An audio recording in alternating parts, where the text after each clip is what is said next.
السلام عليكم ورحمة الله تعالى وبركاته. مرحبا بكم في قناة إلنا نور. اليوم إن شاء الله غادي نحضروا كراطان بالبطاطا مسلوقة وصلصة البيشاميل. لتحضير صلصة البيشاميل غادي نحتاجوا راس معلقة ديال الكوزة، راس معلقة ديال الإبزار وشوية ديال الملحة.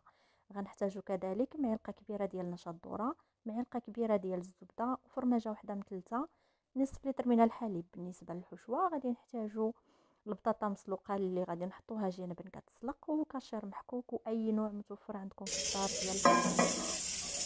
غادي نبداو هنا في تحضير صلصه البيشاميل.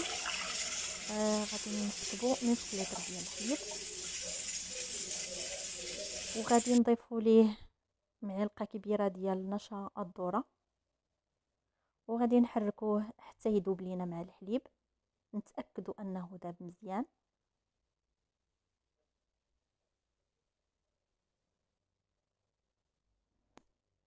من بعد غادي نضيفوا ليه راس معلقه ديال الكوزه محكوكه، وراس معلقه صغيره ديال الابزار، وشويه الملحه.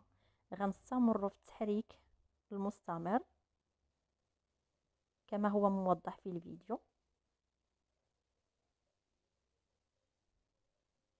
منين يقرب يغلي لينا يطلع الغليه الاولى غادي نضيفوا ليه معلقه كبيره ديال الزبده وفرماجه واحده مثلثه. غادي نحركوهم حتى يذوبوا لينا مع الخليط كما هو موضح هنا. كما كتشوفوا بدا كيعقد لينا. بالنسبه للسمك كل واحد وكيفاش كيبغي صلصه البيشاميل، اما مرخوفه مطلوقه كما كتشوفوا هكا، ولا عاقده. انا ان شاء الله غادي نخليها تعقد معايا مزيان.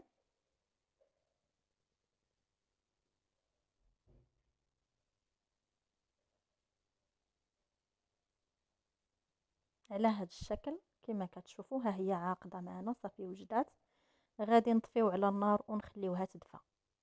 جانبا انا كنت سلقت البطاطا ودرت ليها هنايا كما كتشوفوا شويه ديال البزار، شويه الملحه، قطعتها دوائر. صلصه البيشاميل بعد ما دفات ها نتوما كتشوفوا السمك ديالها كيفاش داير. غادي نفرش الطبقه الاولى من صلصه البيشاميل في طبق الكراطان اللي غندخلوه الفران. غنبسطوها على هذا الشكل.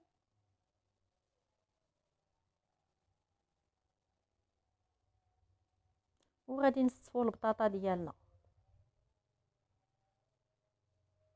غنديروا الطبقه الاولى ونرشوا فوق منها الربيع مقطع حسب الرغبه، الا بغيتو تضيفوه انايا درتو. وغادي تفرشوا كما كتشوفوا طبقه ديال الكاشير محكوك والجبن المتوفر عندكم.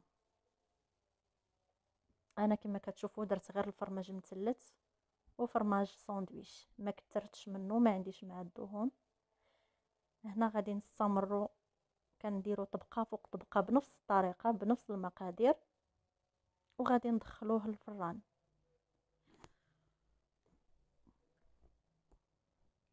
مده الطهي ما كياخذش بزاف ديال الوقت، دغيا كيتحمر.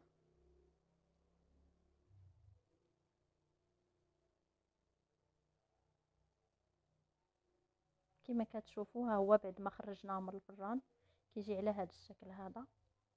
صدقوني هاد الوصفه سريعه في التحضير، ما كتاخذش منكم بزاف ديال الوقت، سهله وفي نفس الوقت لذيذه.